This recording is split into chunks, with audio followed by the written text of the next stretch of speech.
లూకాసు వార్త 11వ అధ్యాయం 29 నుంచి 36 వరకు ఉన్న వాక్య భాగం నేను చదువుతున్నాను.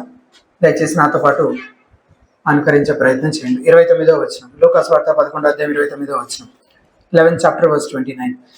మరియు జనులు గుంపులుగా కూడినప్పుడు ఆయన ఈలాగు చెప్పసాగాను, ఈ తరము వారు దుష్ట తరము వారి ఉండి సూచక క్రియను అడుగుచున్నారు. అయితే యోనాను గూర్చిన సూచక క్రియే గాని మరి ఏ సూచక క్రియయు వీరికి అనుగ్రహింపబడదు.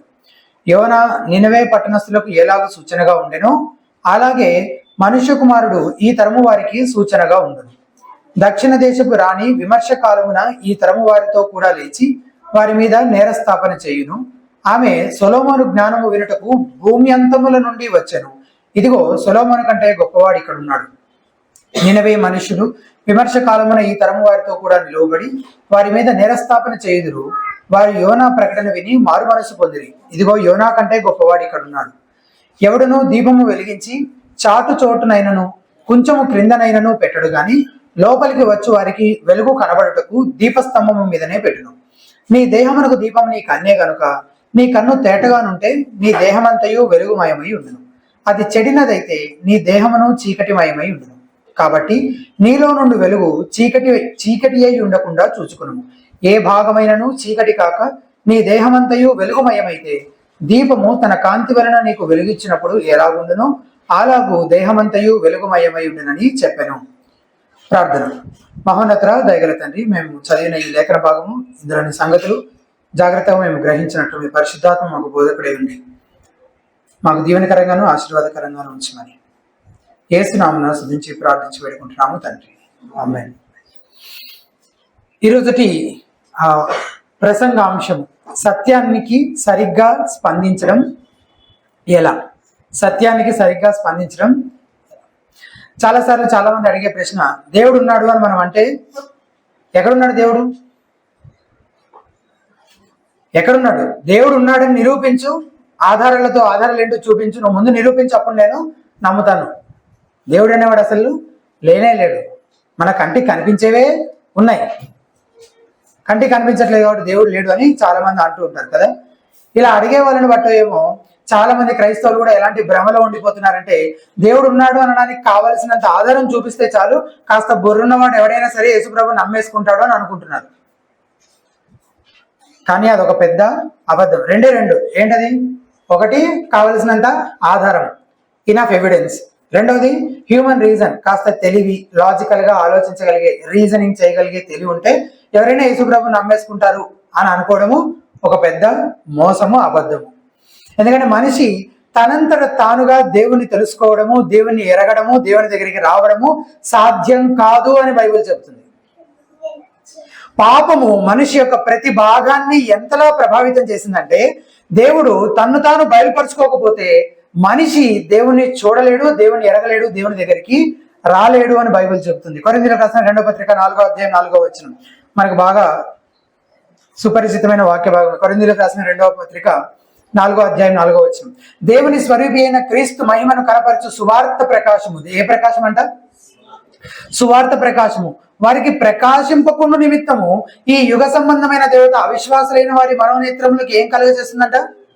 గ్రుడ్డితనము కలుగజేస్తుంది. కొరింథీయులకు రాసిన మొదటి పత్రిక 2వ అధ్యాయం 14వ వచనంలో, ప్రకృతి సంబంధి అయిన మనుషుడు దేవుని ఆత్మ విషయములను అంగీకరింపడు. అవి అతనికి ఎలా ఉన్నాయంట?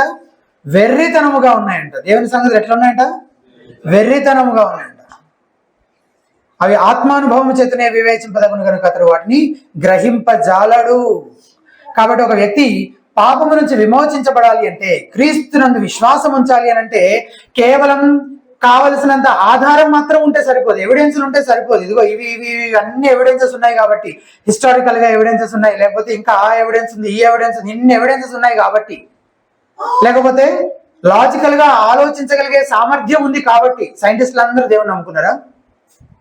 వాళ్ళకి తెలివి లేదా? తెలివి లేక కాదు. ఎవిడెన్స్ లేదా? ఎవిడెన్స్ కూడా లేక కాదు.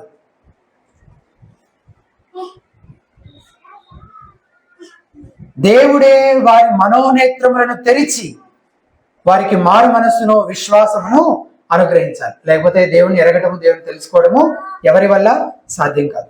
ఈ మాటలు మనసులో పెట్టుకొని ఈ రోజు వాక్య భాగాన్ని ధ్యానిద్దాము.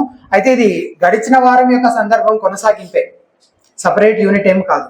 సో పోయినసారి ఏం ధ్యానించాము కూడా ఒకసారి ఆలోచన చేయాలి. 15-16 వచనాలు ఒకసారి చూడండి. 15వ వచనం, అయితే వారిలో కొందరు వీడు దయ్యములకు అధిపతి అయిన బయల్జేబూలు వలన దయ్యములను వెళ్ళగొట్టుచున్నాడని చెప్పుకొనిరి. దానికి యేసుప్రభువు సమాధానం చెప్పినట్టు మనం చూసాం కదా. 17-26 వచనాలు పోయినసారి మనం ధ్యానించాం. యేసుప్రభుని ఇట్లా అంటుంటే యేసుప్రభు దానికి ఏం సమాధానం చెప్పారు.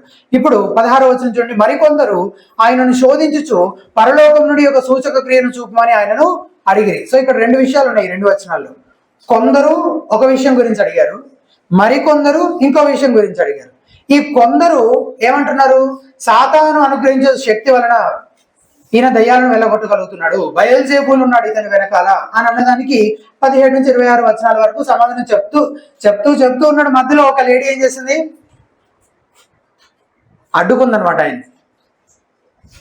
మరియ ధన్యురాలు అని చెప్పడానికి. దానికి ఆమెకు చెప్పాల్సిన ఆమెకు చెప్పాడు ఆయన. ఏం చెప్పాడు, ఆమె కంటే ధన్యకరమైన స్థితి ఏంటంటే దేవుని వాక్యాన్ని విని దానిని గాయకొనడం. అయిపోయింది కదా. మరి ముందు ఈ మరికొందరు చెప్పిన అంశాన్ని ఆయన ఎక్కడ మాట్లాడలేదు. మర్చిపోయాడా? ఆయన నీకులాంటాడు నాకులాంటాడు కాదు కదా. ఆయన ఎందుకు మర్చిపోడు. సో ఆ మరికొందరు ఏమన్నారో దానికి సమాధానం చెప్పడం మళ్ళీ కంటిన్యూ చేస్తున్నాడు అనమాట 29వ వచనం నుంచి. ఇందుకే 16వ వచనంలో ఆ మరికొందరు ఏమంటున్నారు, ఆయనను శోధించుచు పరలోకం నుండి ఒక సూచక క్రియను చూపమని ఆయనను అడిగిరి. అక్కడ ఆ 16వ వచనంలో అడిగిన దానికి ఇప్పుడు 29వ వచనంలో కంటిన్యూ చేస్తున్నాడు అనమాట చెప్పడము. యేసుప్రభు వారి వాక్య భాగంలో దేవుని వాక్యానికి మనం ఎట్లా స్పందించాలో చెప్తూ మొదట ఒక తప్పుడు విధానం గురించి చెప్తున్నాడు, తర్వాత ఒక సరి అయిన విధానం గురించి చెప్తున్నాడు. మొదట తప్పుడు విధానం గురించి చూస్తే, మరిన్ని సూచక క్రియల కోసం అడగటము లేదా మరిన్ని సూచనల కోసం అడగడము తప్పుడు విధానము అనేది మొదటి విషయం ఈరోజు మనం చూస్తుంది. కొందరు యూదులు 16వ వచనంలో అడిగిన దానికి 29వ వచనంలో యేసుప్రభు వారు ప్రారంభంలో ఏమంటున్నారు చూడండి, మొదలు పెడుతూనే ఈ తరము వారు దుష్ట తరము వారై ఉండి సూచక క్రియను అడుగుచున్నారు అనే మాట చదువుతున్నాం. చూస్తున్నారు మీరందరూ. ఏ వచనంలో ఉందన్నమాట? ఏ వచనం? 29వ వచనం. ఈ తరము వారు దుష్ట తరము వారై ఉండి, వారి ఆలోచనలు ఏంటనే తెలుసు. సూచన అడిగితే దుష్టుడు అంటాడా? ఇంత హార్ష్ ఉన్నాడు అసలు ఈయన. సూచన పాపమా? నమ్ముతాం, సూచన చేస్తే మాకు కూడా విశ్వాసం కలుగుతుందేమో. సూచన చేయమని అడిగితే ఇక మీరు దుష్టతరం అని చెప్పి అంత కఠినంగా అంత హార్ష్గా మాట్లాడతాడా? 17వ వచనంలో ఆయన వారి ఆలోచనలు ఎరిగి అనే చూస్తున్నాం. వాళ్ళు నిజంగా విశ్వాసం ఉంచడం కోసం అడగట్లేదు సూచన. దేవుని ఎగతాళి చేసే ఇటువంటి వారికి కొన్ని వందల సూచనలు ఇచ్చినా సరే సరిపోవు. అన్ని వందల దాకా ఎందుకు? ఇప్పటికే వాళ్ళు ఎన్ని చూడలేదు అసలు. పోయిన వారమే మనం జ్ఞాపకం చేసుకున్నాము. మూగ దయ్యం పట్టిన వాడి నుంచి ఆ దయ్యం వదిలిపోగానే ఆ వ్యక్తి మాట్లాడినట్టు చూసామా? అంతకుముందు ఊచ చేయగల వాడి చేయి బాగుపడినట్టు చూసామా? పక్షవాతంతో ఉన్నవాడు లేచి నడుచుకుంటూ వెళ్ళిపోవడం చూడలేదా? దయ్యాలు పట్టిన వాడి నుంచి దయ్యాలు వెళ్ళిపోవడం చూడలేదా? ఇవన్నీ సూచక్రియలు కావా? ఇప్పుడు దాకా మనం చూసిన ఈ 10 అధ్యాయాల్లోనే ఎన్ని అద్భుతాలు చేశాడు, ఎన్నిసార్లు దయ్యాలను వెళ్ళగొట్టాడు, ఎన్ని స్వస్థతలు చేశాడు ఆయన. అవన్నీ చాలా అన్నట్టు ఇంకొక సూచన.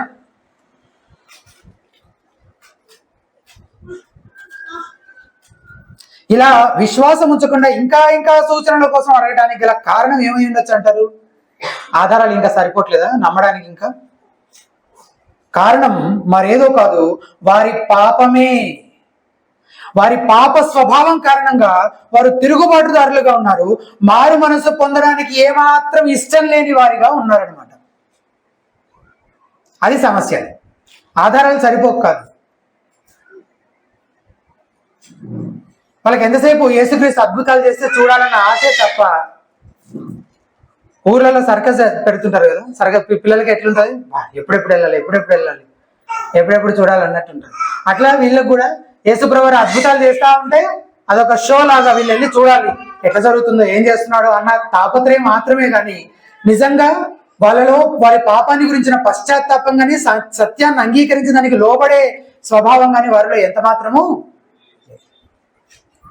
కాబట్టి వీరి విషయంలో వీరికి చాలినంత ఆధారం లేనందువల్ల యేసుని నమ్మలేకపోతున్నారా? అస్సలు కాదు.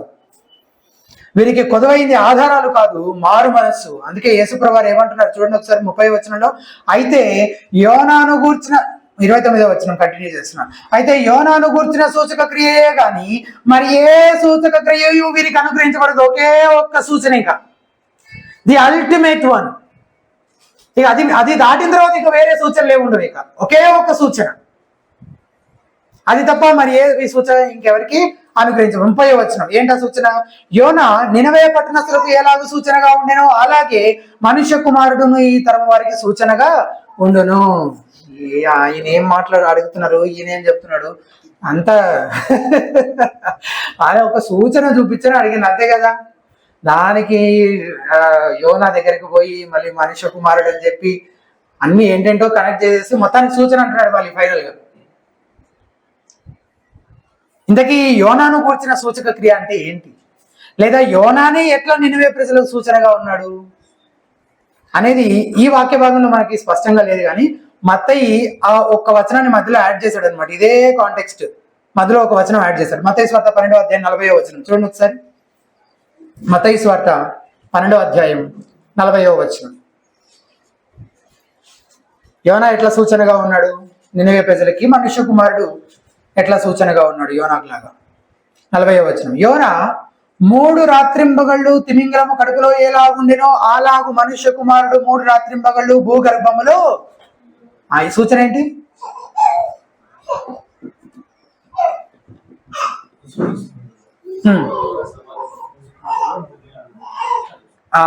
యేసు ప్రభువారి మరణ పునరుద్ధానాలే సూచన, అల్టిమేట్ సైన్. అది తప్ప ఇంకా వేరే సూచనలు ఇంకేమి. యోనా 3 రాత్రింబగళ్ళు చేప కడుపులో ఉన్నాడు. తర్వాత వెళ్ళి నినివే ప్రజలకు ప్రకటన చేస్తున్నప్పుడు అతనే ఒక సజీవ సూచనగా ఉన్నాడు వాళ్ళందరికీ. ఎట్లా సూచనగా ఉన్నాడు నినివే ప్రజలకి? యోనా విషయంలో ఏమేం జరిగాయి మనకు తెలుసు కదా. దేవుని ఆజ్ఞకు అవిధేయత చూపించడం వల్ల యోనా ఏం చేశాడు? పాపం చేశాడు. దేవుడు ఏం చేశాడు? ఎత్తి సముద్రంలో పడేసేలాగా చేశాడు. తర్వాత తిమింగలం మింగేసేలాగా చేశాడు. యోనా ఏం చేశాడు? మారుమనసు పొంది ప్రార్థన చేయగానే మళ్ళీ తిమింగలం వెళ్ళి అతన్ని కక్కేసింది అనమాట ఒడ్డున. సో యోనాని చూస్తున్నటువంటి అతన్ని కలుసుకున్నటువంటి అతని ప్రకటనను వింటున్నటువంటి నినివే ప్రజలు ఏం తెలుసుకోవాలంటే దేవుడు పాపాన్ని ఉపేక్షించేవాడు కాడని, తప్పక దానిని శిక్షిస్తాడని తెలుసుకోవాలి యోనాను చూసినప్పుడు. సో యోనాను శిక్షించాడా శిక్షించలేదా? శిక్షించాడు. మరి నినివే ప్రజలు శిక్షిస్తాడా శిక్షించడా? ఎందుకు శిక్షించడు? ఖచ్చితంగా శిక్షిస్తాడు. అలాగే ఎవరైతే మారు మనసు పొందుతారో వారి ఎడల కనికర పడతాడని, వారిని విడిపిస్తాడని, రక్షిస్తాడని కూడా తెలుసుకోవాలి. యోనా మీద కనికర పడలేదా? మారు మనసు పొంది ప్రార్థన చేస్తే విడిపించాడా? తప్పించడం, మళ్ళీ రక్షించాడు కదా. అలాగే వీళ్ళు కూడా మారు మనసు పొంది పశ్చాత్తాపంతో వాళ్ళ పాపాలు ఒప్పుకొని దేవుని వైపు తిరిగి విశ్వాసం ఉంచితే నినివే ప్రజల్ని కూడా ఆయన ఏం చేస్తాడు? తీర్పు నుంచి తప్పిస్తాడు, విడిపిస్తాడు, రక్షిస్తాడు. సో యోనా ఎలా నినివే ప్రజలకి సూచనగా ఉన్నాడు, అచ్చం అలాగే శిలువ పైన వేలాడుతున్న యేసుక్రీస్తుని చూసినప్పుడు మనకి ఏమనిపించాలి? పాపము పట్ల దేవుని యొక్క అసహ్యము ఎంత తీవ్రంగా ఉందో, ఆయన ఉగ్రత, ఆయన కోపము, ఆయన తీర్పు ఎంత భయంకరమైనదో అదంతా కూడా అస్సలు పాపమే ఎరుగునటువంటి ఆ పరిశుద్ధులు శిలువపై మన కొరకు చనిపోతున్నప్పుడు, బలియాగముగా అర్పించబడుతున్నప్పుడు దేవుని యొక్క ఉగ్రత, దేవుని యొక్క కోపము, దేవుని యొక్క తీర్పు అదంతా మనకి కనబడుతుంది. అదంతా మన మీదకి రావాల్సింది ఆయన తీసుకున్నట్టుగా మనకి కనబడుతుంది. మన అతిక్రమ క్రియలను బట్టి అతను గాయపరచబడిను, మన దోషములను బట్టి నలుగొట్టబడిను, మన సమాధానార్థమైన శిక్ష అతని మీద పడిను, అతను పొందిన దెబ్బల చేత మనకు స్వస్థత కలుగుచున్నది. అలాగే ఆయన మరణించి 3వ రోజున తిరిగి పునరుద్ధానుడై తిరిగి లేచిన ద్వారా పాపం పైన, మరణం పైన దేవునికి ఉన్న శక్తి ఎటువంటిదో, ఆయన విశ్వాసం ఉంచిన వారిపైన ఆయన ఎలా కనికర పడతాడో, రక్షిస్తాడో, ఆ సంగతులన్నిటికీ అది సూచనగా ఉంది. ఈ యేసుక్రీస్తు మరణ పునరుద్ధానాలే తప్ప ఇక వేరే సూచన ఏది ఎవరికి అనుగ్రహించబడదు. ఆయన మరణ పునరుద్ధానాలే ఆయన దేవుని మెస్సియా అని రుజువుపరుస్తున్నాయి. తన ప్రజలను వారి పాపం నుండి రక్షించడానికి వచ్చిన రక్షకుడు యేసుక్రీస్తే అని అనడానికి కావలసినంత ఆధారం యేసుక్రీస్తు యొక్క మరణ పునరుద్ధానాల ద్వారా మానవాళికి అనుగ్రహించబడింది. సో మనం నేర్చుకోవాల్సినటువంటి విషయం ఏంటి? మనం తప్పిపోయిన గొర్రెలం. మొదటి విషయం, మనం తప్పిపోయిన గొర్రెలం. మనలను వెతికి రక్షించడానికి యేసుక్రీస్తు ఈ లోకానికి వచ్చాడు. మనకు సువార్త ప్రకటించబడిన తర్వాత, అంటున్నారు అందరూ, మనకు సువార్త ప్రకటించబడిన తర్వాత మనలో ఎవరైనా దేవుడి దగ్గరికి వెళ్ళి సువార్త అయితే ప్రకటించబడింది, నేను విన్నాను, మొత్తానికి గాస్పెల్ అంతా విన్నాను ప్రభా, కానీ యేసుక్రీస్తే రక్షకుడు అనడానికి మాత్రం నాకు ఎందుకో ఇంకా నమ్మడానికి కష్టంగా ఉంది. ఇంకేదైనా సూచన, ఇంకేదైనా ఎవిడెన్స్, కొన్ని ఆధారాలు ఉంటే కొంచెం నమ్మడానికి ఈజీ అవుతుందేమో అని మీరు ఎవరైనా అడిగారా? మీరు ఎవరు అడగలేదు కదా.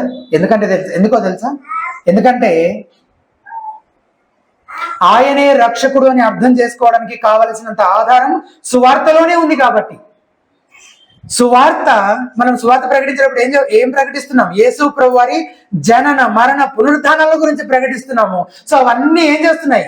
అవే ఆధారాలుగా ఉన్నాయి అన్నమాట. యేసు ప్రభుని రక్షకుడిగా అంగీకరించడానికి ఇంకా వేరే సూచనలు, వేరే ఆధారాలు ఇంకేమీ అవసరం లేదు. కాబట్టి ఒకవేళ నువ్వు ఇంకా క్రీస్తునందు విశ్వాసం ఉంచలేకపోతున్నావు అంటే నీకు ఆధారాలు తక్కువ అవడం వలన కాదు, నీకు కొదువుగా ఉంది ఆధారం కాదు, నీకు కొదువుగా ఉందంటే మారు మనసు. కావలసినంత ఆధారం క్రీస్తు పునరుద్ధానం ద్వారా దేవుడు మనకి అనుగ్రహించేశాడు ఆల్రెడీ. ఉదాహరణకు మా అమ్మ ఎగ్జాంపులే చెప్తాను. మా అమ్మకి సువార్త చాలా డిఫరెంట్ డైమెన్షన్స్ లో చాలా రకాలుగా ఇప్పుడు దాకా కమ్యూనికేట్ చేస్తూ వచ్చాం. ఇప్పుడు కొత్తగా మీరు మళ్ళీ చెప్తూనే ఉంటాం, మనం అవకాశం ఉన్న కొద్దీ చెప్తూనే ఉంటాం. ఇప్పుడు మా అమ్మకి తెలియలేదా? తెలియలేక ఆమె యేసు ప్రభుని నమ్ముకోవట్లేదు, ఆలోచన చేయలేకపోతుందా? ఎందుకు తెలియదు? ఆమె మంచి బిజినెస్ మైండ్, మంచి కమ్యూనికేషన్ స్కిల్స్ అన్నీ బాగున్నాయి. మరెందుకు యేసు ప్రభుని నమ్ముకోవట్లేదు? డేటా తక్కువైందా? ఇన్ఫర్మేషన్ మనం ఒక 4-5 పుస్తకాలు ఇద్దామా? అవన్నీ చదువుకుంటే కానీ కావాల్సినంత ఎవిడెన్స్, ఇన్ఫర్మేషన్ అంతా డేటా కలెక్ట్ చేసుకొని అప్పుడు విశ్వాసం ఉంటుందా? కొదువైంది మారు మనసు. పాపాన్ని విడిచిపెట్టడానికి, మారు మనసు పొందడానికి ఇష్టము లేని స్థితిలో, పాపపు బంధకాలలో ఆవిడ ఉంది కనుక ఆవిడ యేసుక్రీస్తునందు విశ్వాసం ఉంచలేదు. మనం నీతిమంతులుగా తీర్చబడడం కోసం దేవుడు ఏర్పాటు చేసిన విధానంలోని ఆయన సిద్ధపరిచిన మార్గంలో ఆయన దగ్గరికి రావాలి. మన పాపాల కోసం మరణించిన దేవుని గొర్రెపిల్లి అని విశ్వాసం ఉంచడం ద్వారానే ఎవరైనా దేవుని దగ్గరికి రాగలరు. రెండవది, మొదటి తప్పుడు విధానం ఏంటి? ఇంకా ఎక్కువ సూచనలు కావాలి, ఆధారాలు లేవు అని చెప్పడం తప్పుడు విధానం.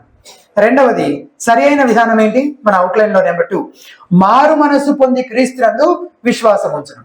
అయితే ఈ మిగిలిన వాక్య భాగం అంతటి నుంచి ఒక 6 విషయాలు క్లుప్తంగా, చిన్న విషయాలు, ఒక 6 విషయాలు చెప్తాను. మొదటిది, వాక్యము పాపాన్ని ఖండిస్తుంది. వాక్యం ఏం చేస్తుంది? ఈరోజు చాలా మంది సువార్త ప్రకటించమంటే ఏమని ప్రకటిస్తున్నారు? దేవుడు చాలా మంచివాడు, ప్రేమమయుడు, కృపామయుడు, నిన్ను ప్రేమిస్తున్నాడు అని చెప్పి ప్రకటిస్తున్నారు. ఎవరికి? పాపులకి. ఏమని ప్రకటిస్తున్నారు సువార్త? దేవుడు పాపుల్ని ప్రేమిస్తున్నాడా? దేవుడు పాపుల్ని ప్రేమిస్తున్నాడా? దేవుడు ఒకవేళ పాపులను ప్రేమించే పని అయితే వాళ్ళకి ఇక రక్షకుడు అవసరం ఏముంది? ఆహా, నేను ఇప్పుడున్న నా పాప స్థితిలోనే దేవుడు నన్ను ప్రేమించగలుగుతున్నాడంటే నన్ను ఎక్కడికి తీసుకెళ్తాడు? పరలోకానికి తీసుకెళ్తాడు. కాబట్టి ఇక నేను చేయాల్సింది ఏం లేదనమాట. నేను నా పాపాల గురించి ఒప్పుకోవాల్సిన అవసరం లేదు, పశ్చాత్తాపడాల్సిన అవసరం లేదు, మారు మనసు పొందాల్సిన అవసరం లేదు, యేసుక్రీస్తు కూడా నాకు అవసరం లేదు. ఎందుకు? నేను పాపిని, నన్ను యేసు ప్రభు ప్రేమిస్తున్నాడు కాబట్టి నన్ను నరకానికి అయితే పంపించాడు, పరలోకానికి తీసుకెళ్తాడు. నన్ను ప్రేమిస్తున్నాడు అని చెప్పారు కదా. ఆయన పాపిని ప్రేమించట్లేదు. ఆయన ఉగ్రత, ఆయన కోపము, ఆయన తీర్పు వారిపై రగులుకుంటోంది. వారు నిత్య నరకాగ్నికి పాత్రలుగా ఉంటా ఉన్నారు. ఇది మనం ప్రకటించాల్సిన సువార్త. వాళ్ళు మారు మనసు పొందనిదే దేవుడు వారిని రక్షించే ప్రసక్తి. కొంతమంది అబద్ధ ప్రవక్తలు, అబద్ధ బోధకులు ఇట్లా చెప్తా ఉన్నారనమాట. వీళ్ళు ఇప్పుడు పుట్టుకొచ్చిన వాళ్ళు కాదు, ఎప్పటి నుంచో ఉన్న వాళ్ళే. ఇర్మియా గ్రంథం 6వ అధ్యాయం 14వ వచనం ఒకసారి చూడండి. అక్కడ కొన్ని మాటలు చదువుదాం. ఇర్మియా గ్రంథం 6వ అధ్యాయం 14వ వచనం. ఇర్మియా గ్రంథం 6వ అధ్యాయం 14వ వచనం.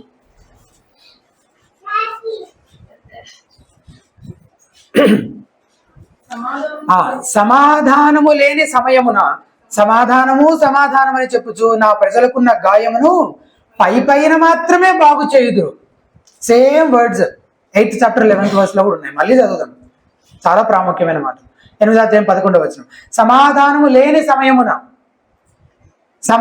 సమాధానమని వారు చెప్పుచు నా జనుల గాయమును పైన మాత్రమే బాగు చేయుదురు. Peace but there is no peace. నిజంగా వారు దేవునితో సమాధానం పడలేదు, కానీ ఏమని చెప్తున్నారు? సమాధానము అని ప్రకటిస్తున్నారు. మన రోగం ఎంత భయంకరమైనదంటే దేవుడు ఏదో ఒక హగ్ ఇచ్చి మన పక్కనే కూర్చొని కాసేపు మనల్ని ఓదార్చి మనల్ని ఆదరిస్తే ఆ నయమైపోయేటటువంటి అటువంటి రోగం కాదు మనది ఎంత భయంకరమైన రోగం అంటే ఒక క్యాన్సర్ వ్యాధి వంటిది. ఆ క్యాన్సర్ ఏ అవయవానికైతే క్యాన్సర్ వస్తుందో దాన్ని మొత్తానికి ఏం చేయాలి? తీసేయాలి, తొలగించాలన్నమాట. అంత భయంకరమైన వ్యాధి పాపము అనే రోగము చేత మనం అందరము బాధించబడుతూ ఉండినవారు. అందుకే యేసుప్రభువు వారు ఈ మాటలతోటి ప్రారంభిస్తున్నాడు. ఏ మాటలతోటి? సూచక్రియ అడిగిన వారిని గురించి ఉద్దేశించి, ఈ తరము వారు దుష్ట తరము వారై, మనిషి యొక్క పాప స్థితిని, దుష్ట స్వభావాన్ని గురించి జ్ఞాపకం చేస్తూ ఈ మాటలతో ప్రారంభిస్తున్నాడు. కానీ ఫాలోయింగ్ ఎట్లా పెంచుకోవాలో, అసలు యూజర్ ఫ్రెండ్లీ సెర్మన్స్ ఎట్లా చెప్పాలో యేసుప్రభువు వారికి అసలు బొత్తిగా ఏం తెలియనట్టు ఉంది. ఎవరైనా అసలు మొదలైసటి మాటలు మాట్లాడతారా? దుష్టతరం అని ఫస్ట్ మొదలే. ఆ తర్వాత తీర్పు గురించి కూడా ప్రకటిస్తున్నాడు. కానీ ఇట్లా మాట్లాడితే జనాలు వస్తారా? అసలు రానే రారు. మరి ఎందుకు ఆయన ఇట్లా మాట్లాడుతున్నాడు? అసలు తనకు ఫాలోయింగ్ పెరగాలనుకునే, లేక తన సంఘస్థుల సంఖ్య పెంచుకోవాలనుకునే ఏ బోధకుడైనా ఎలాంటి సెర్మన్స్ చెప్పాలి? వింటుంటే చాలా మంచిగా అనిపించాలి, గుడ్ ఫీలింగ్ ఉండాలి కదా. మన ఫీలింగ్, మంచి ఫీలింగ్, అసలు బా ఎంత బాగా అనిపించింది. అయితేనేమో బాగా గుచ్చుకొని ఎక్కెక్కి ఏడ్చేలాగా, లేకపోతేనేమో మంచి జోక్స్ తోటి నవ్వుకునేలాగా, లేకపోతే ఫుల్ మోటివేషన్ ఉండాలి. ఇట్లా ఇట్లా వచ్చినాడు కాస్త ఇట్లా అయిపోవాలి. ఇంకా ఆ వారానికి సరిపడా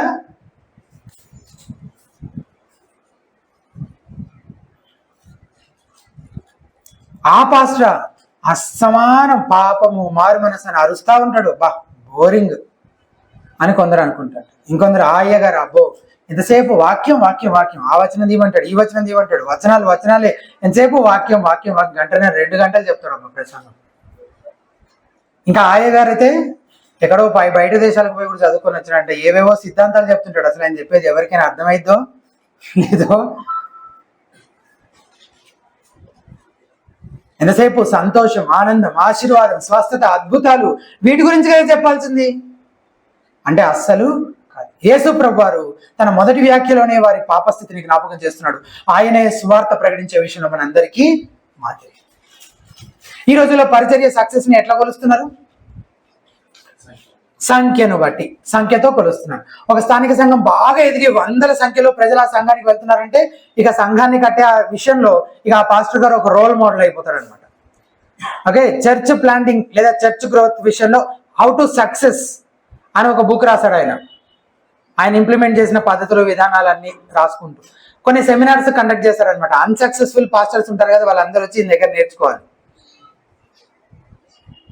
కానీ మనం అట్లాంటి సెమినార్స్కి వెళ్లకుండానే, ఆ పుస్తకాలు ఏవి చదవకుండానే కేవలం వారి బోధ వింటే చాలు వారు ఎటువంటి వారు మనకు అర్థమైపోతుంది. వాళ్ళు ఎట్లా సక్సెస్ అయ్యారో కూడా తెలుస్తుంది. నిజంగా వాక్యాన్ని ఉన్నదిన్నట్టుగా నమ్మకంగా ప్రకటించేవారు చాలా తక్కువగా ఉన్నారు. కథలు చెప్తూ కాలక్షేపం చేస్తున్నారు చాలా మంది. దీని గురించే అలాంటి వాళ్ళు వస్తారు, ఉంటారు అని పౌలు తిమోతిని హెచ్చరించినట్టుగా మనం చూస్తాం. ఇక్కడ తిమోతికి రాసిన 2వ పత్రిక 4వ అధ్యాయము మొదటి 4 వచనాలు చూడండి. తిమోతికి రాసిన మొదటి పత్రిక 4వ అధ్యాయము మొదటి 4 వచనాలు. మొదటి వచనము 2 తిమోతి చాప్టర్ 4 వర్సెస్ 1 to 4. 4వ అధ్యాయము 2వ తిమోతి పత్రిక 4వ అధ్యాయం మొదటి 4 వచనాలు. మొదటి వచనం, దేవుని ఎదుటను సజీవులకును మృతులకును తీర్పు తీర్చు క్రీస్తు యేసు ఎదుటను ఆయన ప్రత్యక్షత తోడు ఆయన రాజ్యము తోడు నేను ఆనబెట్టి చెప్పున్నదేమనగబ్బా. ఎన్ని పదాలు వాడుతున్నాడు. నేనేం చెప్తున్నానంటే అని అనేయచ్చు, కానీ అదంతా అంటే చెప్పే విషయం యొక్క వెయిట్ పెంచుతున్నాయి కదా. వాటన్నిటిని బట్టి నేనేం చెప్తున్నానంటే 2వ వచనం, వాక్యమును ప్రకటించుము, సమయమందును అసమయమందును ప్రయాసపడము, సంపూర్ణమైన దీర్ఘశాంతంతో ఉపదేశించుచు ఖండించుము, గద్దించుము, బుద్ధి చెప్పుము. అద్భుతాల గురించి ప్రకటించుము, మోటివేషనల్ స్పీచెస్ ఇవ్వము, స్వస్థతల గురించి ప్రకటించుము, ఆశీర్వాదాల గురించి ప్రకటించుము అని కాకుండా ఖండించుము, గద్దించుము, బుద్ధి చెప్పుము అని చెప్తున్నాడు. అంటే ఇవన్నీ దేనికి సంబంధించినవి? పాపానికి సంబంధించినవి. ఎందుకనగా జనులు హితబోధన సహించక దురద చెవులు గలవారై తమ స్వకీయ దురాశలకు అనుకూలమైన బోధలను తమ కొరకు పోగు చేసుకుని సత్యమునకు చెవినీయక కల్పనా కథల వైపు తిరుగు కాలము వచ్చాను. చూస్తున్నామా మనం? ఆ కాలంలోనే ఉన్నామా మనము? చూడగలుగుతున్నారా మీరు మీ చుట్టూ? సత్యానికి చెవినియక కల్పనా కథల వైపు తిరిగేటువంటి ప్రజల్ని మనము వేల కొలది చూస్తా ఉన్నాం మన చుట్టూ. వాక్యానుసారమైన బోధ ఎప్పుడు పాపాన్ని ఖండిస్తుంది, తప్పుదిద్దుతుంది, బుద్ధి చెబుతుంది. కాబట్టి వాక్యం విన్నప్పుడు కానీ చదివినప్పుడు కానీ వాక్యం చేత గద్దించబడడానికి, సరిచేయబడడానికి, ఖండించబడడానికి మనం కూడా ఇష్టపడాలి. అలా వాక్యం ఇచ్చే గద్దింపును అంగీకరించి మారు మనసు పొందడం ద్వారానే నువ్వు క్రీస్తు స్వారూప్యంలోనికి మార్చబడుతూ ఉండగలవు. సో మొదటిది, వాక్యం ఏం చేస్తుంది? పాపాన్ని ఖండిస్తుంది. నువ్వేం చేయాలి? దానికి తగిన విధంగా నేను సరి చేసుకుంటూ మారు మనసు పొందుతూ క్రీస్తు స్వారూప్యంలోనికి మార్చబడుతూ ముందుకు వెళ్ళాలి. రెండవది, ఎంత వెల చెల్లించైనా సరే జ్ఞానాన్ని, సత్యాన్ని ఆపేక్షించాలి. ఎంత వెల చెల్లించైనా సరే జ్ఞానాన్ని, సత్యాన్ని ఆపేక్షించాలి. 31వ వచనం, దక్షిణ దేశపు రాణి విమర్శ కాలమున, లూకాసు వార్త 11వ అధ్యాయం 31వ వచనం మన ఒరిజినల్ ప్యాసేజ్. దక్షిణ దేశపు రాణి విమర్శ కాలమున ఈ తరము వారితో కూడా లేచి వారి మీద నేరస్థాపన చేయును. నిజంగానే లేస్తుందని కాదు, అలంకారప్రాయంగా. కీర్తనకారులు అప్పుడప్పుడు చెప్తుంటారు కదా, కొండలు దేవుని స్తుతిస్తున్నాయి, స్తోత్రం చెప్తున్నాయి అని అట్లా. కానీ ఇక్కడ పాయింట్ ఏంటి? నేరస్థాపన. ఏంటి ఆ నేరము అనేది పాయింట్. వాళ్ళు చేస్తున్న నేరం ఏంటి? ఆమె సొలొమోను జ్ఞానము వినుటకు భూమి అంతముల నుండి వచ్చెను. ఇదిగో సొలొమోను కంటే గొప్పవాడు ఇక్కడ ఉన్నాడు. ఈ దక్షిణ దేశపు రాణి ఏం పేరు తెలుసా మీకు? షీబారాణి. మొదటి రాజుల గ్రంథం 10వ అధ్యాయంలో ఆమె గురించిన సంగతులు ఉంటాయన్నమాట. ఆమె ఎంతో ప్రయాసపడి, ఎంతో డబ్బు ఖర్చు పెట్టుకొని కొన్ని వేల కిలోమీటర్ల నుంచి ప్రయాణం చేసి సొలొమోన్ రాజు దగ్గరకు వచ్చిందంట. దేనికోసము? దేవుని జ్ఞానాన్ని పొందుకోవడానికి. యేసు ప్రభువు ఏం చెప్పాలని ప్రయత్నిస్తున్నాడంటే, మీరు ఇప్పుడు ఎక్కడికో ప్రయాణం చేయాలా? మీరు ఆయన దగ్గర ఉన్న ఆడియన్స్ వాళ్ళు ఇప్పుడు ఎక్కడికైనా ప్రయాణం చేయాలా దేవుని జ్ఞానం కోసం? ఎన్ని వేల కిలోమీటర్లు ప్రయాణం చేయాలి? ఏ దేశం వెళ్ళాలి? ఎక్కడికి వెళ్ళక్కర్లేదు. సొలొమోను కంటే గొప్పవాడు ఇక్కడే ఉన్నాడు, మీకు ఆ జ్ఞానాన్ని ప్రకటిస్తూ ఉన్నాడు. కానీ మీరేం చేస్తున్నారు? దాన్ని తృణీకరిస్తూ ఉన్నారు. అది ఆయన చెప్పాలనుకుంటున్నటువంటి విషయం. ఆమె అంత దూరం నుంచి ప్రయాసపడి వచ్చింది, కానీ మీరు ఎక్కడికి వెళ్ళక్కర్లేదు. సొలొమోను కంటే గొప్పవాడు ఇక్కడే మీ మధ్యనే ఉన్నాడు. ఆ జ్ఞానం అంతా మీకు ప్రకటిస్తున్నాడు, కానీ మీరు వినడానికి, మారు మనసు పొందడానికి ఇష్టం లేని వారుగా తృణీకరిస్తున్నారు. దేవుడు మనిషికి బయలుపరచాలనుకున్న సంపూర్ణ ప్రత్యక్షత బైబిల్ గ్రంథం రూపంలో మన చేతుల్లో కూడా ఇప్పుడు ఉంది. నీకేమైనా తక్కువైందా జ్ఞానము? సత్యం నీ దగ్గర నుంచి మరుగు చేయబడిందా? అస్సలు కాదు. సంపూర్ణంగా దేవుని ప్రత్యక్షత 66 పుస్తకాల బైబిల్ గ్రంథంలో ఈ రోజున నీ చేతుల్లో కూడా, మన మధ్య, మన చేతుల్లో కూడా ఉంచబడింది. ఇందులోనే సువార్త మొదలుకొని మన విశ్వాసానికి, భక్తికి అవసరమైన జ్ఞానము, సత్యం అంతా కూడా దేవుడు మనకు బయలుపరిచాడు. ఈ గ్రంథం మన చేతిలోకి రావడానికి ఎందరో హతసాక్షులు అయ్యారు. ఇంకా అనేక తెగల వారికి, జాతుల వారికి ఇంకా one single first copy of translated Bible కూడా లేదు చాలా జాతుల వారికి. కానీ మన తెలుగు భాషలో ప్రతి ఒక్కరికి ఒక పర్సనల్ కాపీ ఉండేంతలాగా దేవుడు మనల్ని దీవించాడు.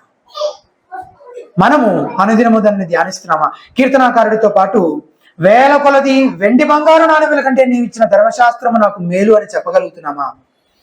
ఒకసారి క్యాన్సస్ అనే పట్టణంలో ఒక బాంబు దాడి జరిగి ఒక వ్యక్తి తీవ్రంగా గాయపడ్డాడు. అతని ముఖం అంతా దాదాపుగా కాలిపోయింది, చూపు పోయింది, 2 చేతులు పోయినాయి. 2 చేతులు లేవు, చూపు లేదు, ముఖం దాదాపుగా కాలిపోయింది.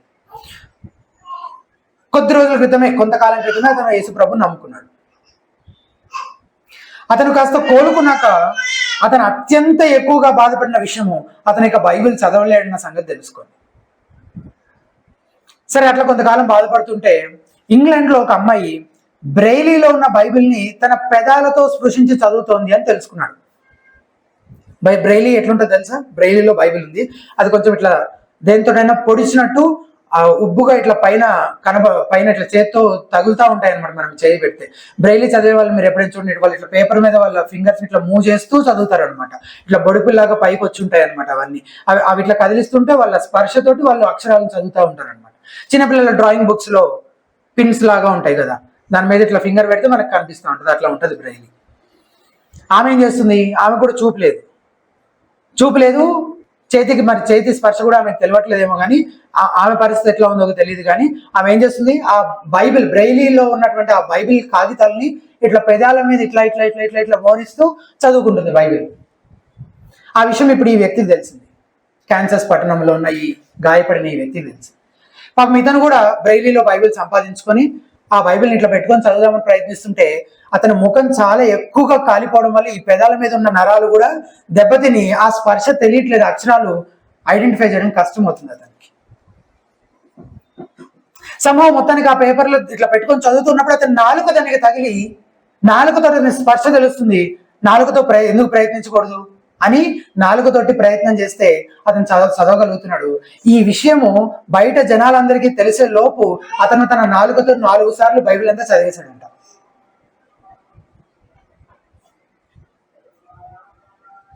ఎన్నిసార్లు?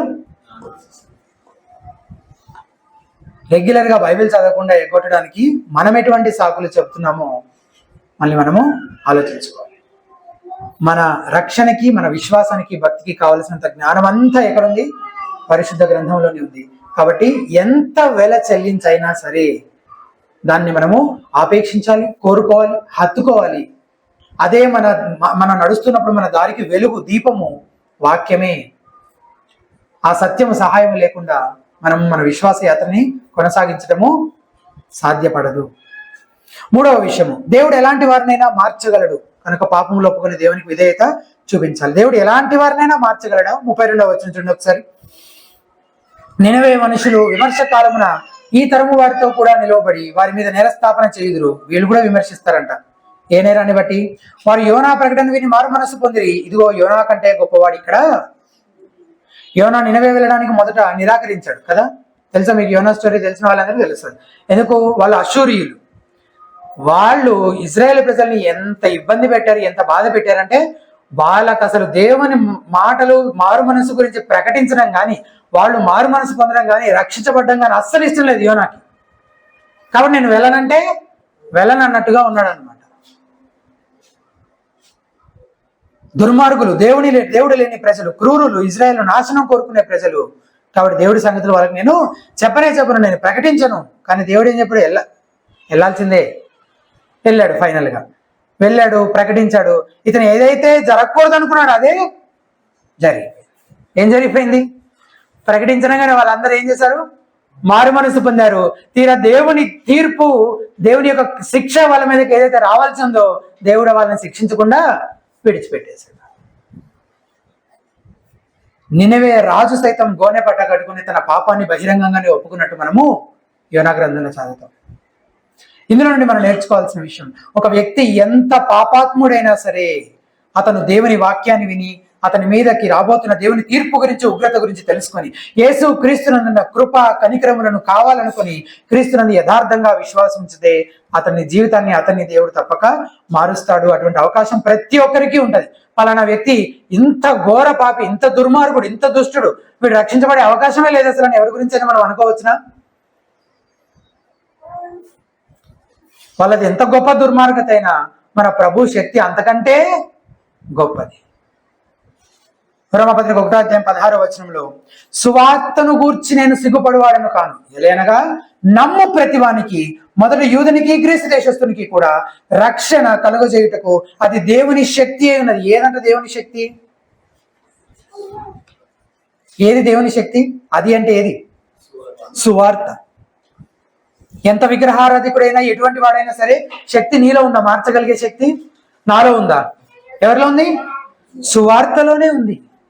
మనుషుల్ని మార్చగల శక్తి దేవునిలోనే ఉంది. తన సువార్త ద్వారా దేవుడే మార్చగలుగుతాడు. సో కాబట్టి నీ గతం ఎంత భయంకరమైనదైనా, నువ్వు ఒకవేళ నీ పాపం విషయమై పశ్చాత్తాపడి యేసుక్రీస్తుని విశ్వాసం ఉంచితే, ఆయన నీ కోసం సిలువలోని దోష శిక్షను భరించాడని నమ్మి పాప క్షమాపణ కోసం వేడుకుంటే ఆయన జీవితాన్ని మారుస్తాడు. యథార్థంగా మారు మనసు పొంది విశ్వాసం ఉంచిన వారి ఎడల దేవుడు ఎలా కృప చూపిస్తాడో చెప్పడానికి నినవే ప్రజలే మంచి ఉదాహరణగా మనకి కనబడుతున్నారు. ఇక 4వ విషయం, విధేయతతో వెలుగును అంగీకరించిన వారికి మరి ఎక్కువ వెలుగు అనుగ్రహించబడుతుంది. ఇది కొంచెం నేను చెప్తున్నప్పుడు మీకు అర్థం చేసుకోవడానికి కష్టంగా ఉండొచ్చు, వివరిస్తున్నప్పుడు అర్థమవుతుంది.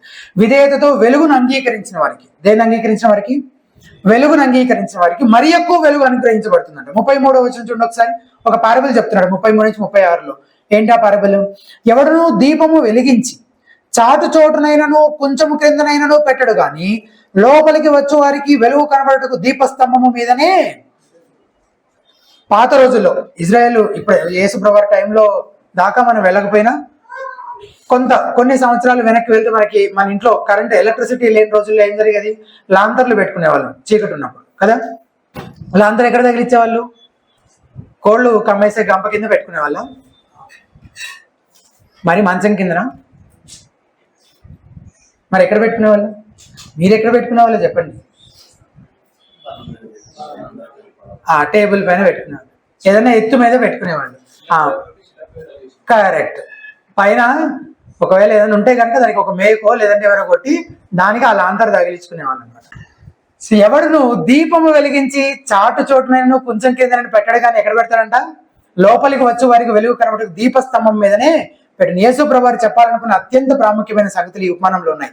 ఈ ఉపమానంలోని దీపము యేసు క్రీస్తును లేదా సువార్త సత్యానికి సూచనగా ఉంది. ఆ దీపం ఏంటి, యేసు ప్రభువారు అయితే దాని నుంచి వచ్చే వెలుగు సువార్త సత్యం. అది బహిరంగంగా అందరికీ ప్రకటించబడుతుంది కదా. అది ఎక్కడ దాచిపెట్టబడలేదు, ఎవరి దగ్గర నుంచి మరుగు చేయబడిందా, దాచబడిందా, కాదు, అందరికీ ప్రకటించబడుతుంది, అందరి ఎదుట ఉంచబడింది. 34వ వచనం, నీ దేహమునకు దీపము నీ కన్నే కనుక. ఇప్పుడు ఇంకొక అనాలిసిస్ చెప్తున్నాడు మళ్ళీ. దేహం దగ్గరకు వచ్చాడు, మన కన్ను దేహము. నీ దేహమునకు దీపము నీ కన్నే కనుక, నీ కన్ను తేటగానుంటే నీ దేహమంతయు వెలుగుమయమై ఉండును, అది చెడినదైతే నీ దేహమును చీకటిమయమై. ఒకవేళ ఒక వ్యక్తి యొక్క మనోనేత్రము తేటగా ఉంటే అతను యేసుక్రీస్తు ప్రకటించిన సత్యాన్ని చూడగలుగుతాడు, ఆ వెలుగును చూడగలుగుతాడు, దాన్ని అంగీకరించగలుగుతాడు. ఒకవేళ పాపము చేత గ్రుడ్డివాడై అంధకారములో ఉన్నవాడైతే ఆ వెలుగు వల్ల అతనికి ఏమైనా ప్రయోజనం ఉంటుందా, ఉండదు. గ్రుడ్డివాడు ఎంత వెలుగు ఉన్నా ఏమైనా చూడగలడా, ఏమీ చూడలేడు. అందుకే ఇక్కడ యేసు ప్రభువారు ఒక హెచ్చరిక ఇస్తున్నాడు 35వ వచనంలో. అసలు ఈ మాటలు చదవగానే అసలు అర్థమే కావు. 35వ వచనం, కాబట్టి నీలో నుండి వెలుగు చీకటి అయి ఉండకుండా చూసుకోను. బా, అసలే వెలుగు చీకటి వెలుగు చీకటి వెలుగు చీకటి, అందులోనూ మళ్ళీ వెలుగు చీకటి అవ్వడం చీకటి వెలుగు అవ్వడం ఎంత కాంప్లెక్స్ ఉన్నాయి కదా. మనకే అట్లా అనిపిస్తుంది, అక్కడ వింటున్న ఒరిజినల్ ఆడియన్స్కి ఈజీగానే అర్థమైపోయి ఉండొచ్చు. ఆయన ఎవరిని ఉద్దేశించి ఈ మాటలు చెప్తున్నాడంటే, అక్కడ ఉన్నటువంటి మత బోధకులు, శాస్త్రులు, పరిసయ్యులు, ఇంకొంతమంది యూదులను ఉద్దేశించి చెప్తున్నాడు. వాళ్ళందరూ ఏమనుకుంటున్నారంటే, యేసు ప్రభువుకు వేరుగా, యేసు ప్రభుతో నిమిత్తం లేకుండా, సువార్తతోటి నిమిత్తం లేకుండా తమ సొంత నీతి క్రియలతోటే తాము నీతిమంతులుగా తీర్చబడవచ్చని, తాము ఆల్రెడీ నీతిమంతులమేనని, తమకి ఇంకా వేరే సువార్త అంటూ ఏం అక్కర్లేదని, రక్షకుడు అవసరమే లేదన్నట్టు, ఆల్రెడీ మాలో ఏముంది, వెలుగు ఉంది, మేము వెలుగు కలిగిన వాళ్ళమే, మేము వెలుగు సంబంధులమే, మాకు ఇంకో కొత్తగా సువార్త ఎవరు వచ్చి చెప్పాల్సిన అవసరము అని అనుకుంటున్నారు వాళ్ళు. తమ సొంత నీతి క్రియల ద్వారా నీతిమంతులుగా తీర్చబడవచ్చని, రక్షించబడవచ్చని భ్రమలో ఉన్నారు వాళ్ళు. అందుకే నీలోనున్న వెలుగు చీకటి అయి ఉండకుండా చూచుకున్నావు. అది వెలుగు కాదది, అది చీకటి.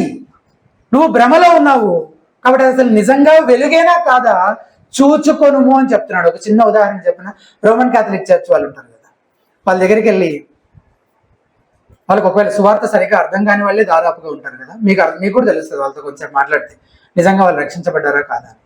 ఒకవేళ రక్షించబడని వ్యక్తి బడని రోమన్ క్యాథలిక్ దగ్గరికి వెళ్ళి నువ్వు నరకానికే వెళ్తున్నావు అంటే అతను ఒప్పుకుంటాడా? అంటే అతను ఏమనుకుంటున్నాడు, అతని గురించి వెళ్తున్నానే అనుకుంటున్నాడు, నేను ఆల్రెడీ నీతివంతున్నే అనుకుంటున్నాడు, నాలో వెలుగు ఉందనే అనుకుంటున్నాడు. కానీ ఉందా?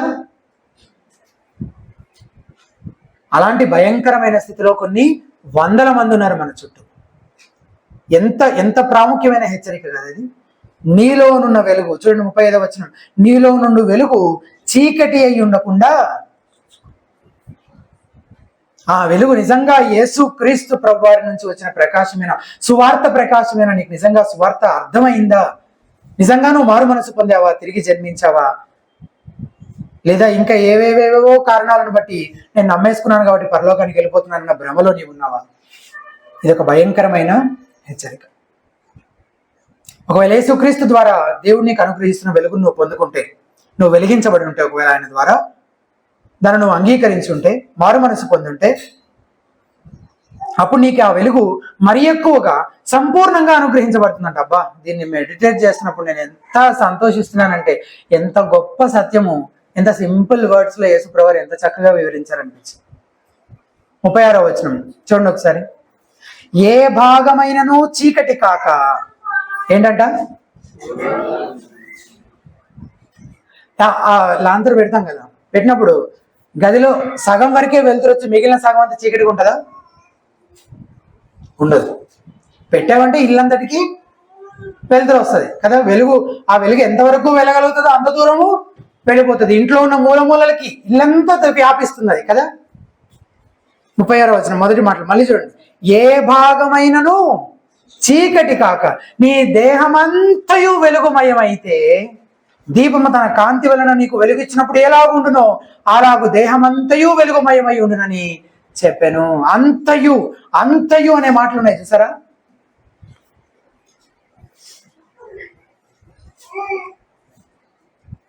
ఒకవేళ మనము ఆయన సువార్తకు లోబడి విధేయత చూపిస్తే దేవుడు మన జీవితాలను వెలిగిస్తాడు. వెలిగించడం మాత్రమే కాదు, ఆ వెలుగు ఏమవుతుంటుందంట, ఇంకా ఇంకా ఇంకా ఇంకా మనం ఆ వెలుగును సమీపిస్తున్న కొద్దీ ఏం చేయబడుతుంది, ఇంకా ఇంకా మనం వెలుగు చేత నింపబడుతూ ఉంటాము, పరిశుద్ధతలో ఎదుగుతూ ఉంటాము, వర్ధిల్లుతూ ఉంటాము, గ్రో అవుతూ ఉంటాము, దినదినము క్రీస్తు సారూప్యానికి మార్చబడుతుంటాము. మొత్తంగా వెలుగు చేత ఎప్పుడు నింపబడి మనం వెలుగుమయమైపోతాము? చచ్చిపోయినప్పుడు. అర్థమైందా మీకు? మనము వెలుగు చేత ముందు వెలిగించబడ్డాం ఫస్ట్, తర్వాత దేహమంతయు వెలుగుమయం అయిపోవాలంటే అది క్రమక్రమంగా వెలుగు ఎక్కడి నుంచి వస్తుంది? మన వాక్యముల నుంచి. సువార్త ప్రకాశం అనేది చెప్పింది. వాక్యము మనము ధ్యానిస్తున్న కొద్దీ, ఇంకా తెలుసుకుంటున్న కొద్దీ, దేవుని ఎరుగుతున్న కొద్దీ, ఆయనకి సమీపంగా వెళుతున్న కొద్దీ ఆ వెలుగు చేత మనం ఇంకా ఇంకా ఇంకా ఇంకా నింపబడతాం.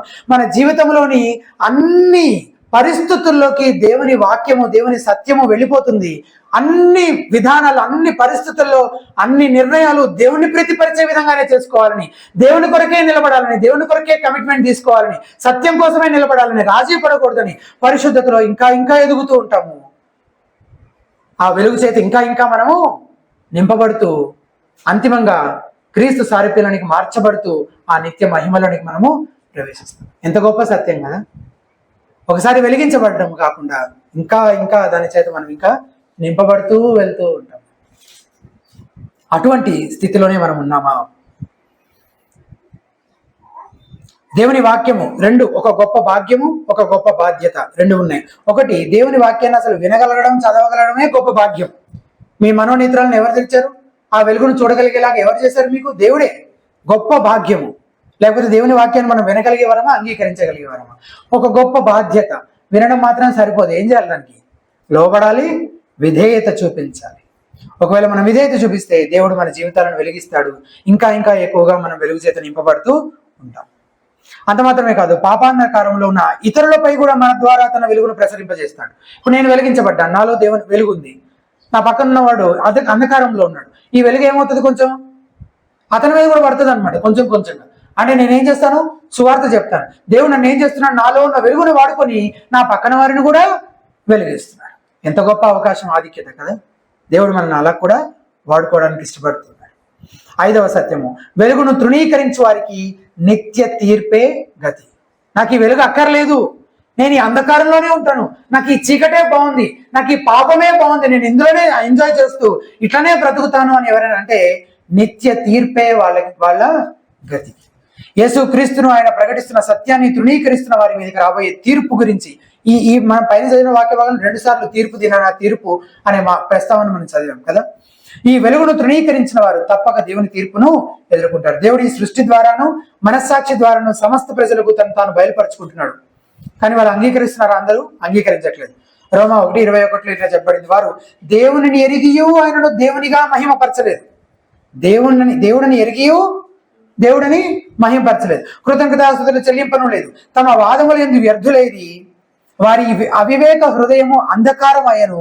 ఈ మాటలు చూడండి ఒకసారి, ఈ మాటలు చూడండి. తాము జ్ఞానులమని చెప్పుకొనుచు బుద్ధిహీనులైరి. ఎంత భయంకరమైన మాట కదా. తాము జ్ఞానులమని చెప్పుకొనుచు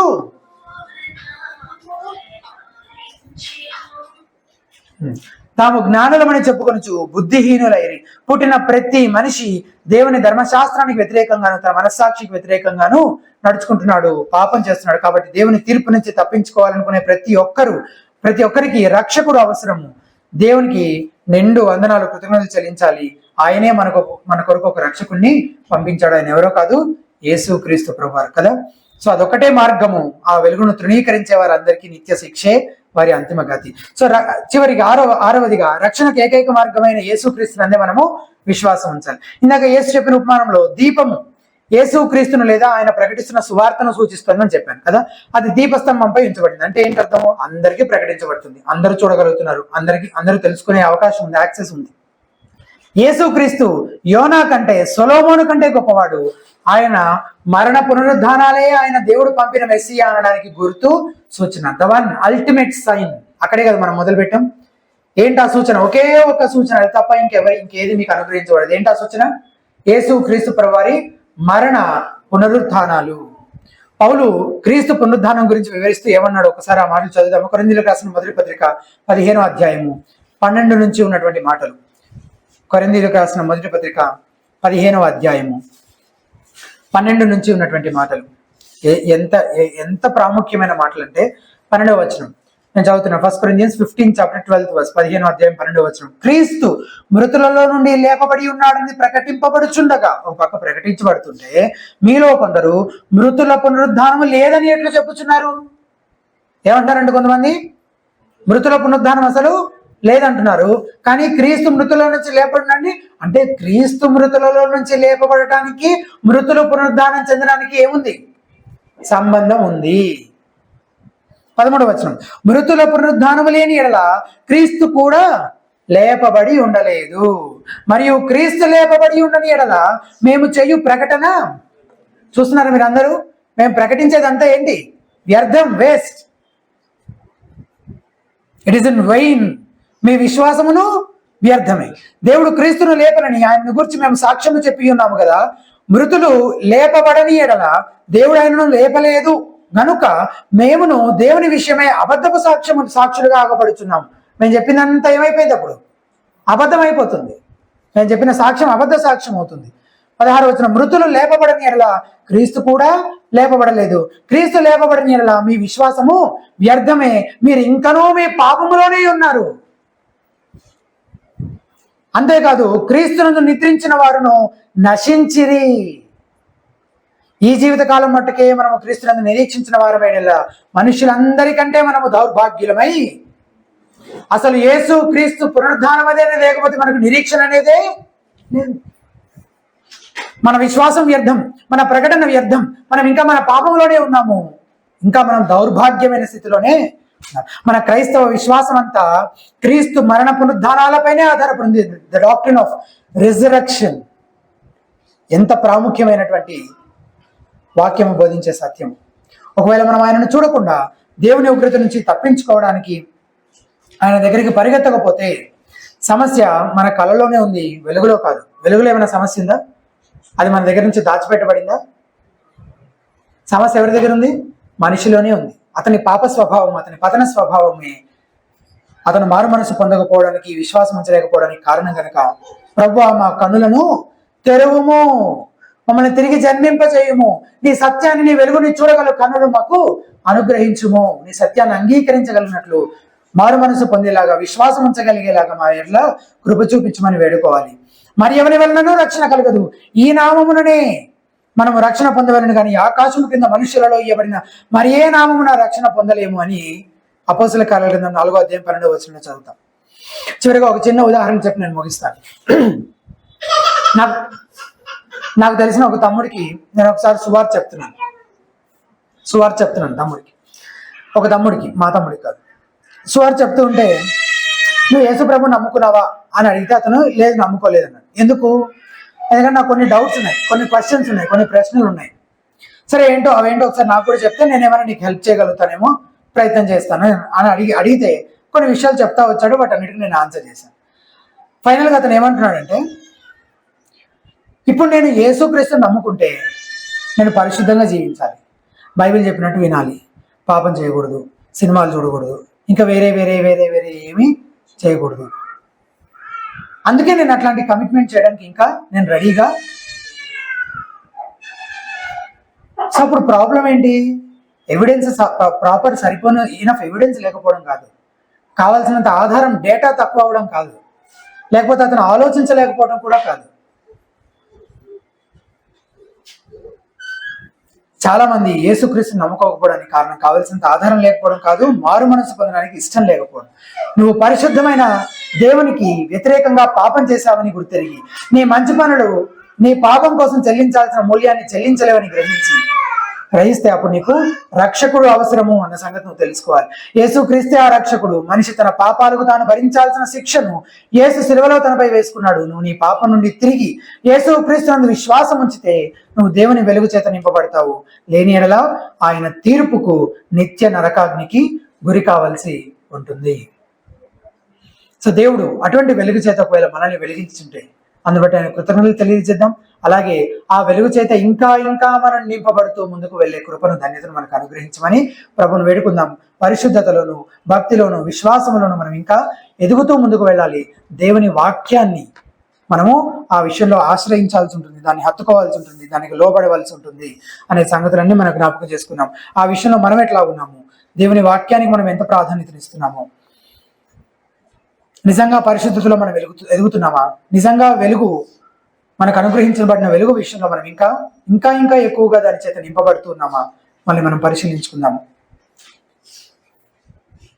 లేక నీలో వెలుగు లేకపోయినా సరే నీలో ఉన్న చీకటే వెలుగు అని భ్రమపడుతూ ఉన్నావా, నీవు పరిశీలించుకోవాలి.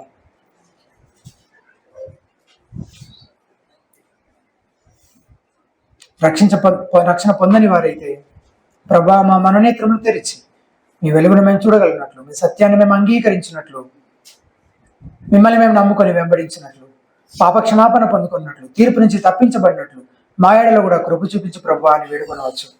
మీ పాపం విషయమై పశ్చాత్తాపడి ఆయన విశ్వాసం నుంచి ఆయన వైపు తిరిగితే ఆయన తప్పక మిమ్మల్ని క్షమించి మిమ్మల్ని హక్కును చేర్చుకునేటువంటి ప్రభు.